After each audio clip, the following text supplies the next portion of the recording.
Bonjour à tous, notre vidéo d'aujourd'hui porte sur les travaux dirigés de champs électrostatiques dans le vide.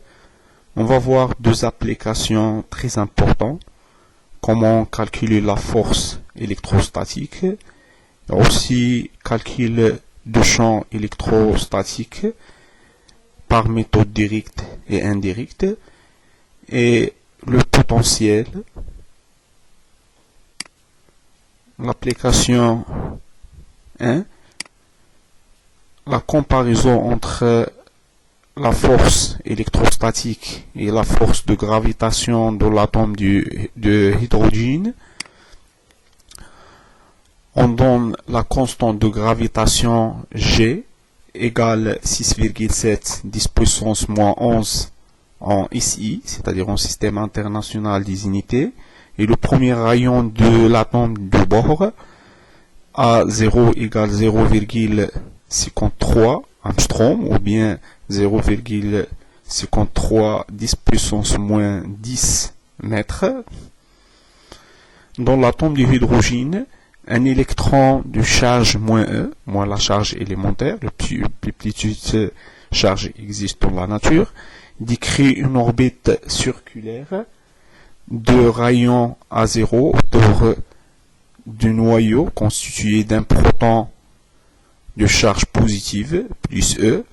Il s'agit de comparer les forces électrostatiques Fe, c'est-à-dire l'intensité de la force électrostatique Fe, et aussi l'intensité de force gravitationnelle Fg entre les deux particules. Donc, on a l'expression de force de l'intensité de force électrostatique, c'est créé K fois Q1 fois Q2, c'est la charge de l'électron en valeur absolue fois la charge de proton, parce qu'il est positif. C'est la distance entre les deux, c'est A0, le rayon de Bohr, ou bien le rayon de l'atome de hydrogène, carré. On fait l'application numérique, donc K égale 9 10 puissance 9 dans le système international des unités, et sur la valeur absolue de moins E fois E, c'est 1,6 10 puissance moins 19 carré, sur le rayon d'atome de Bohr carré, égale 8,1 10 puissance moins 8 newton. De mieux, on fait le calcul de l'intensité de force gravitationnelle Fg, qui est égale G fois M1 fois M2, c'est la masse d'électrons fois la masse du proton, c'est la distance entre les deux carrés, donc écrit comme ça. Donc si la distance entre les deux c'est M0, on fait l'application numérique, donc la valeur de l'unité ou bien de la constante de gravitation, c'est 6,7 10 puissance moins 9, la masse d'électrons 9,1 10 puissance moins 10 puissance moins 31, fois la masse de protons, c'est 1,67 10 puissance moins 19 kg, sur A0 carré, application numérique, on trouve Fg égale 3,7 10 puissance moins 47 newton. Donc, pour comparer, ou bien comparer Fe et Fg, on fait le rapport Fe sur Fg, on trouve que le rapport entre les deux égale à peu près 2 10 puissance 30, 10 puissance 39, c'est-à-dire que le champ, la force, ou bien l'intensité de la force électrostatique est environ de 2 10 puissance 39 fois plus grand que l'intensité de la force gravitationnelle. Donc, cette dernière est donc tout à fait négligeable. Donc, pour les particules chargées, toujours la force ou bien la force de gravitation est négligeable devant la force. Donc, pour les particules chargées ou bien les particules élémentaires comme les électrons, les protons, les ions, etc., on néglige toujours les forces de gravitation ou bien de pesanteur devant les forces électrostatiques. La deuxième application, donc le champ, on va calculer le champ créé par un fil circulaire portant une densité de charge uniforme linéaire, c'est-à-dire lambda égale du Q sur du L. ont un point M sur l'axe OZ. On suppose que lambda est positif, c'est-à-dire la densité de charge ou bien la charge est positive. On suppose que lambda il est positif. On fait le calcul direct du champ E, du champ électrique au point M. Donc, nous pouvons remarquer que chaque élément du duel du fil peut faire correspondre à un élément du duel. Elle est symétrie par rapport au O. C'est O comme centre du symétrie, donc chaque point. Alors, cette distribution, il est là sur du duel, créer un champ électrique, G et en haut ou bien en extérieur, donc du DE et aussi du L prime et créer un champ élémentaire du E prime dans M. Donc puisque lambda il est positif, le champ est sortant et aussi les lignes de champ de la charge élémentaire ou bien de charge. Donc si lambda il est négatif, donc du E prime va être dans ce sens-là vers Q, vers la charge, et aussi du E vers l'autre. Donc on a ici lambda il est positif, donc E est sortant. Par raison de symétrie, la composante du DE sur l'axe OZ qui intervient est portée par OZ. Donc on fait la somme, il est là, somme vectorielle. Donc du DE prime, du DE plus du DE prime est égal du DE, il est porté par, ou bien le champ total va être porté par l'axe OZ.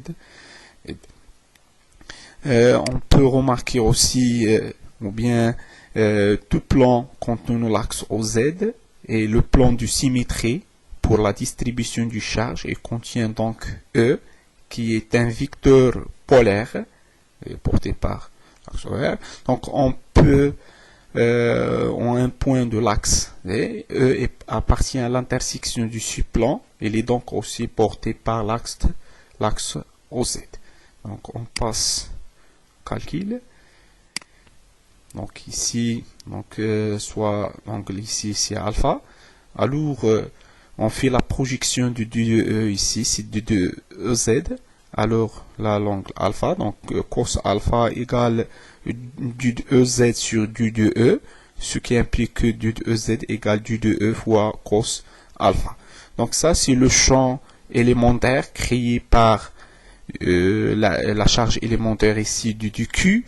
Donc d'après l'expression ou bien d'après la définition du DE égale aussi et la charge, donc égale K, donc K fois la charge élémentaire sur R carré, donc ici, donc R carré qui est là, R carré. Donc nous pouvons calculer cette R carré ici.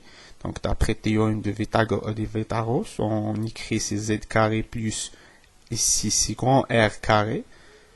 Et aussi cos alpha, il est là, va égal donc cos alpha égale Z sur cette distance là, qui est d'après théorème de Vétaros, donc égale la racine de R carré plus Z carré. Donc on remplace du 2E et aussi cos alpha, on trouve, donc ça c'est l'expression du 2, c'est K fois du 2E, sur R carré qui est Z carré plus R carré d'après théorème de Vétaros, aussi cos alpha égale Z, qui est là, sur M, cette distance-là, qui est la racine de Z carré plus R carré. Donc, comme on a la distribution linéaire, donc du Q égale lambda fois du 2L, on remplace ici. On fait l'intégrale, donc Z et aussi R sont du constant, donc, et aussi K. Il reste seulement la seule variable, c'est du 2L. Donc du 2L varie de 0 à 2pi R, donc ici.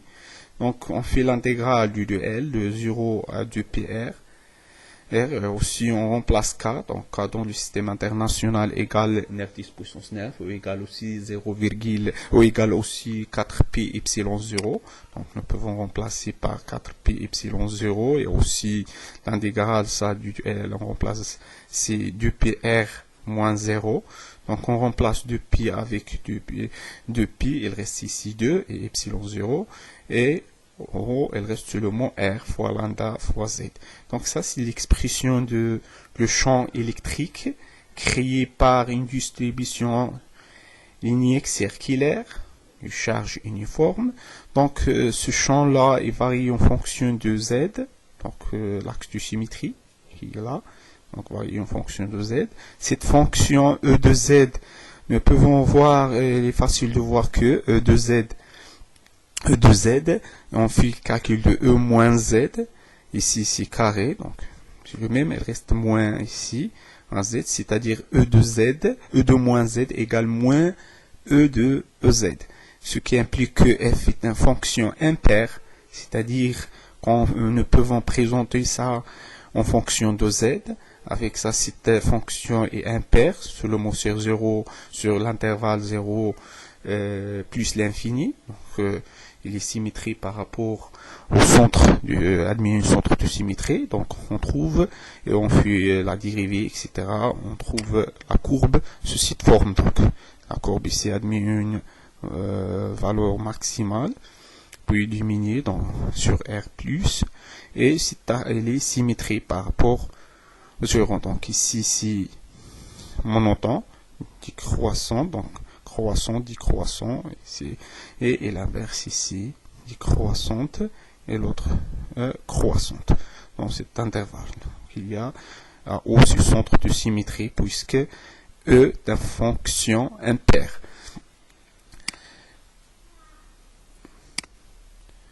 Deux, calcul direct du potentiel. Donc, on a potentiel élémentaire, par définition égale K, la constante fois Q, la du Q, puisque le déplacement élémentaire, c'est le rayon carré, donc c'est ce rayon-là, la distance entre la charge et le point, où le champ est créé, ou bien le potentiel au point M. Alors, on remplace ici du Q par lambda fois du 2L. On fait l'intégrale, c'est ça, on fait l'intégrale. Donc, égale K fois lambda sur le rayon, c'est-à-dire Z carré plus R carré, la racine. L'intégrale de 0 à 2PR du 2L.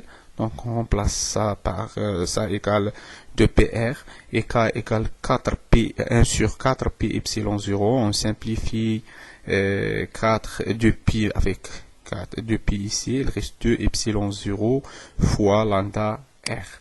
Donc, on trouve VZ égale lambda fois R sur 2 epsilon 0 facteur de la racine de R carré plus Z carré. Donc aussi le potentiel V est une fonction de Z, est une fonction impaire, puisque F de moins Z égale F de Z. Donc pour cela, la courbe de le potentiel, il est symétrique par rapport à l'axe de symétrie, ou bien l'axe de Z, donc l'axe plutôt de V, de potentiel. Donc pour cela, il suffit d'utiliser cette fonction sur l'intervalle 0 plus l'infini, puisque c'est une fonction paire. Donc cette fonction, il est clair qu'il est admis une valeur maximale lorsque Z égale à 0. Donc lorsque Z égale à 0, V de 0 égale R sur 2 epsilon 0. Donc ici, la courbe, si cette valeur absolue, c'est V de 2Z0 égale lambda sur 2 epsilon 0. Elle est symétrique par rapport à l'axe VO, l'axe du VO. Donc cette courbe de VZ. Alors, on passe à calcul du champ à partir du potentiel, c'est-à-dire indirect. Donc, on a le champ électrique qui dérive d'un potentiel, c'est-à-dire F égale moins gradient de V, ou bien E plutôt égale moins gradient de V, c'est-à-dire que F égale moins du rho de V par rapport au X fois EX, plus moins du rho de V par rapport au Y fois EY, plus moins du rho de V par rapport au Z fois EZ. Donc, comme on a déjà calculé le potentiel, donc le potentiel égale lambda fois R sur 2 epsilon 0 racine de R carré plus Z carré, plus un constante prix, toujours. Donc on fait la dérivée, donc V indépendant de X et Y, ce qui implique que EX et aussi EY va égal à 0. Il reste seulement le composant suivant Z. Donc, on a effectivement que EX égale moins du rho de V par rapport à X égale à 0. De même pour EY, puisque, comme on a dit, V indépendant du X et du Y. Il reste seulement, on fait la dérivée ici par rapport au Z. Donc, dépend de Z. On fait la dérivée, on trouve EZ égale moins du rho de V sur du dérivé de V par rapport au Z. On trouve égal lambda R fois Z plus 2 epsilon 0 facteur de R carré plus Z carré racine de puissance 3 sur 2.